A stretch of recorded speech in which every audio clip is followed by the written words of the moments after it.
Magandang gabi po, narito ang latest update sa lagay ng ating panahon ngayong gabi ng Lunes, March 4, 2024 hanggang bukas, March 5, 2024.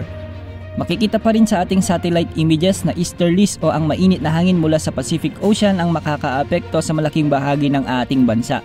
Ito ang magdadala ng maaraw at maalinsangang panahon sa buong bansa, pero dito sa bahagi ng eastern section ng Luzon ay inaasahan natin na magkakaroon ng maulap na kalangitan na may mga posibilidad ng pag-ulan o mas malaki ang tsansa ng mga kalakalat na pag-ulan. Dahil nga sa matinding init ng panahon, maraming lugar ang nakaranas ng mataas na heat index gaya ng Calapan Oriental Mindoro at Cotabato City na pumalo sa mahigit kumulang 40 degrees Celsius.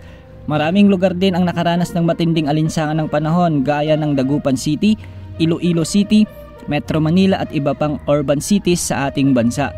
Sa kasalukuyan ay walang epekto ang northeast monsoon sa ating bansa, ngunit posibleng umiral muli ito sa darating na weekend at magpapatuloy sa mga kasunod na araw. Ngunit asahan natin na hindi na ito kasing lakas gaya ng mga nakaraang araw o linggo. Unti-unti na rin ang transition period mula sa cold dry season papunta sa hot dry season o ang pagsisimula ng tag-init sa bansa. Para sa lagay ng panahon sa Luzon, kasama na ang Metro Manila para bukas, magiging maliwalas ang panahon sa buong maghapon maliban na lamang sa isolated rains pagsapit ng hapon at sa gabi, dulot naman ito ng mga localized thunderstorms. Sa Visayas ay asahan naman ang mga kalat-kalat na pag-ulan bukas dahil sa epekto ng easterlies sa bahagi ng Cebu, Eastern Samar, Bacolod at iba pang bahagi ng Central Visayas.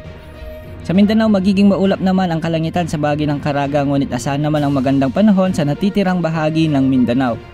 Samantala, posibleng hanggang buwan ng Mayo pa ang epekto ng El Nino sa bansa ayon sa latest climate forum na inilabas ng Pag-asa. Nagbabala rin ang ahensya na 41 provinces ang maaaring makaranas ng tagtuyot kapag tumama na ang El Nino sa Abril o Mayo na nakakaapekto sa halos buong bansa. Sa ngayon, wala rin tayong nakikitang sama ng panahon sa loob at labas ng ating Philippine Area of Responsibility, kaya asahan ng magandang panahon hanggang sa weekend. Maging handa sa lahat ng oras dahil minu-minuto ay nagbabago ang panahon. Ito po ang weather update ng bayan, maasahan anumang panahon.